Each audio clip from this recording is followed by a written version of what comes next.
Okay, thank you everyone. Great to be here again. I'm going to spend the next few minutes just talking about, along the similar theme of a couple of the presentations this morning, around the reality of how do we get from various states of previous networks to the end goal of being segment routing enabled in the network and all the benefits that go along with it. Last year, this time, we presented the results of a joint study we did with ACG about where the industry is in terms of adoption of segment routing. If you're interested, I would encourage you to go back and rewatch because there's a lot of good details in there. But I pulled out a couple of interesting points that going to drive the bit of the discussion that kind of follows quite a few of the previous presentations. But when we look at a couple of things specifically around the adoption of the various transport technologies, what you'll see is it's pretty clear, and I think it's not a surprise to anybody in this room, that everybody is moving towards segment routing as the go forward and state of the network. And there's a massive shift away from the traditional legacy transport technologies. I think that's not a surprise, as I said, but it's nice to ultimately see the proof in data. But what's also interesting, and it kind of ties back to the previous presentation about how are operators planning to get from where they are today to where they need to be. And there's a whole group of operators who are really trying to go a greenfield approach as the end state. There's also that transitionary period, right? There's the how do you get from where you are today to where you want to be, and how long you're in that state for. And really the complexity around interworking between existing and new technology is a big barrier for a lot of operators that we've talked to manage. So they're really focused around how do they coexist, right? Coexistence with the intention to stay coexistent forever with no migration, but there's a lot of operators who are interested in coexisting and ultimately migrating to SRR only. I think what's interesting here is that for the most part, the view is around coexistence and not really considering around the interworking too much. Only in certain scenarios which we might talk about.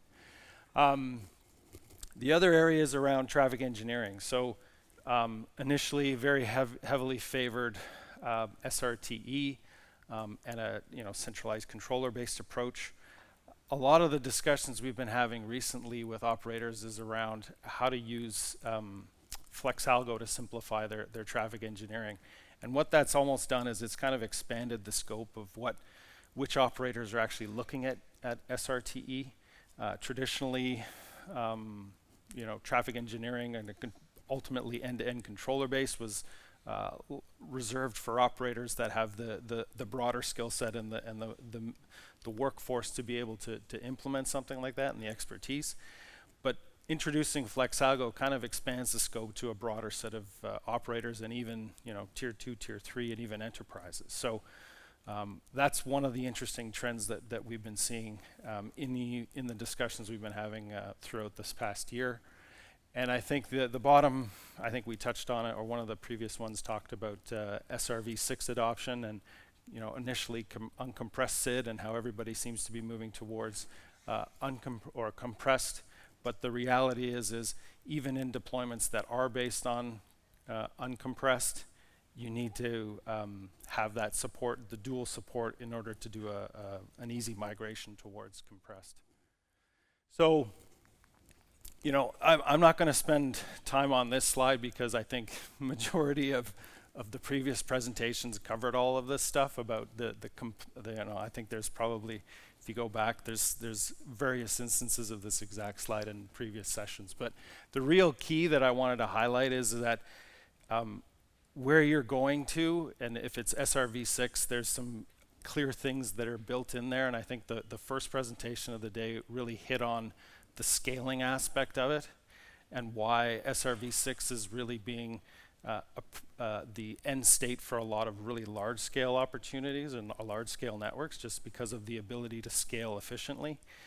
Certainly You do get all the benefits across the board in terms of simplification of control plane, resiliency, load balancing, all those things. But really, when you start talking about scaling, that's where a lot of operators seem to be focused around SRv6.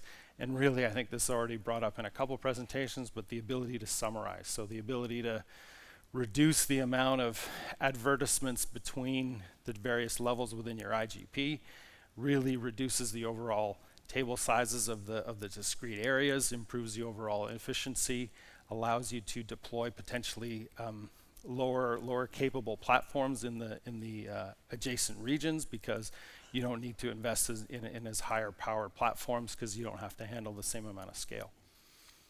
FlexAlgo obviously helps because it makes real efficient use of the SID stack, so you minimize the label stack that you need to communicate the end-to-end TE path. And one of the interesting things that we've been seeing this year is a lot of operators are looking at SRv6 as a way to solve the challenge of how they extend segment routing and the capability of the network all the way to the edge. So they're actually considering using SRv6 as a way to do that PE-CE interaction without having to use things like LU, but still be able to communicate using EVPN all the way to the customer edge. So, you know, a new way of using SRv6 to sort of solve a problem that we've been trying to manage for the previous generations of technology. So, you know, I think one of the presentations earlier also talked about what are the motivations around why you're moving from one to the next. Every operator is starting from a different perspective, and there are different factors that are driving their migration, whether that be a refresh of technology, new strategic direction in terms of the overall delivery, services that you're trying to deliver that you can't deliver today, truly the scaling challenge that you have, or you know, the previous presentation talked about the growing OpEx, CapEx consideration. So how do you manage all those things? So the path for each operator to get from where they are today to where they are tomorrow really varies on the situations that they're in. I think when you start looking at something like RSVP, I think earlier I mentioned that focus is a lot more on coexisting rather than interworking. So in order to manage the transition, it's really around coexistence. And you know, a couple operators are thinking about how they do more shared type coexistence, where you're using the same ports on a router to do both RSVP and SR, where you have parallel coexistence allows you to use the same router but identify individual ports to do RSVP versus SR if that's possible. One of the big challenges in particularly RSVP is that if you're using you know, the auto bandwidth type applications and you're doing reservation and those kinds of things, you really get into a challenge of how do you manage the complexity of bandwidth accounting between ports in a shared model, which is why a lot of the operators that we're talking to who actually use auto bandwidth are actually looking at doing sort of a parallel coexistence model. So that's kind of the way that we've been seeing various operators apply on this side. At Ciena, we have a lot of customers also who are coming from the MPLS TP background. And so we are seeing a lot of operators deciding to move from TP to SR, right? They can use the same models that we talked about on the previous slide about being shared or parallel, but they can allow you to deploy SR in parallel to TP and then manually switch once the SR underlay is built and complete. Now, one of the things, because TP is quite obviously manual, the bigger the TP implementation, the more challenging it is to migrate and then clean up. And this is where we invest pretty heavily in our northbound control infrastructure to be able to simplify the migration and actually clean up the network as you migrate from one technology to the next.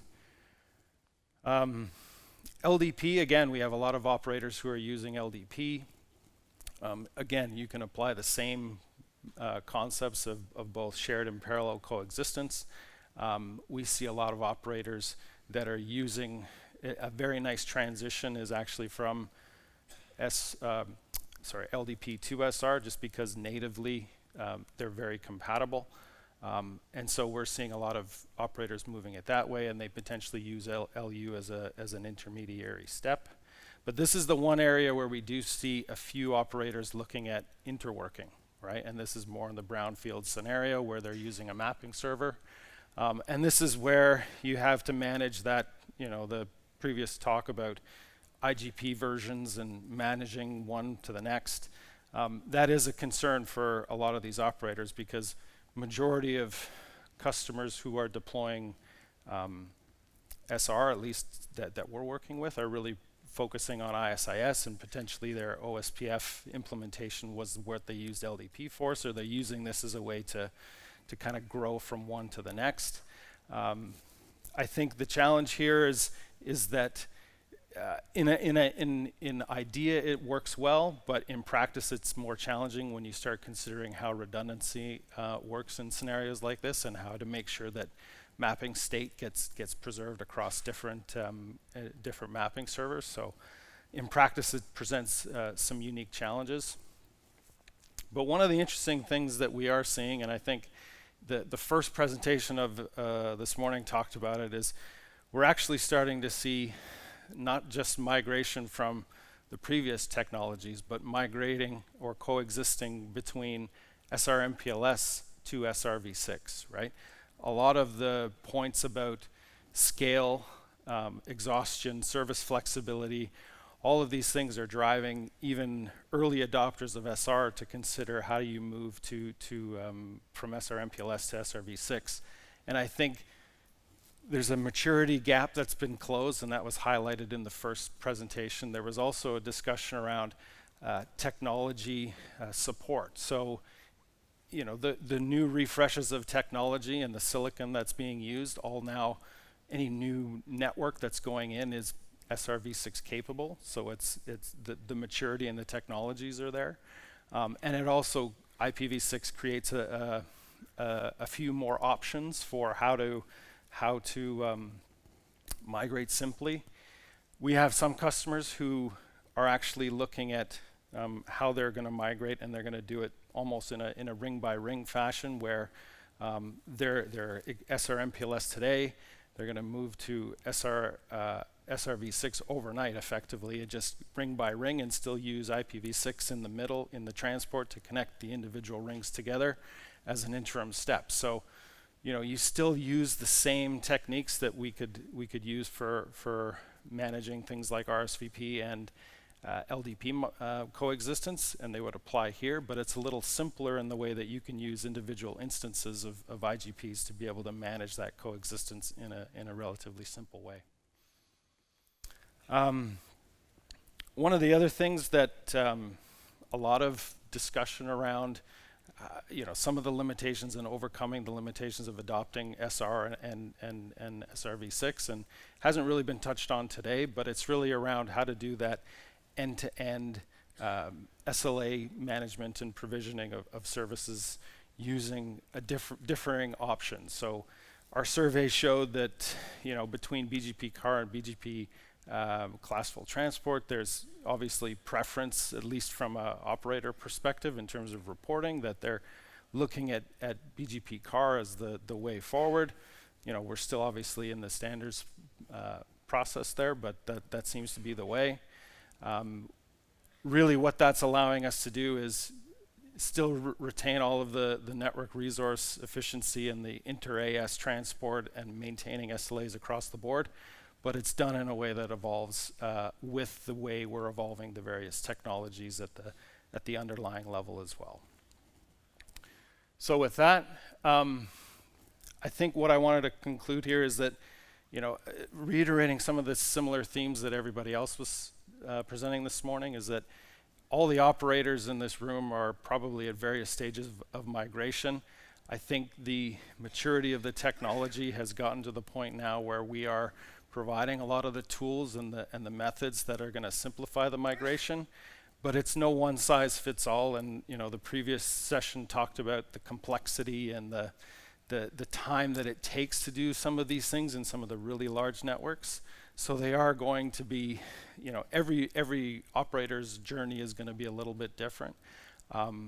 and whether that's based on the fact that they're doing a greenfield or a brownfield, how they're going to do coexistence, how they're going to go from SRV, MPLS v4 to SRv6, what other network underlay technologies do they need to migrate as part of that, in support of that. But I think the approach really has to be around simplicity and making sure that how you migrate doesn't negatively impact the ROI, and make sure that you don't necessarily make an investment in something that isn't future-proof. So obviously a simplified migration procedure is really where we're kind of focused around. So with that, thank you very much.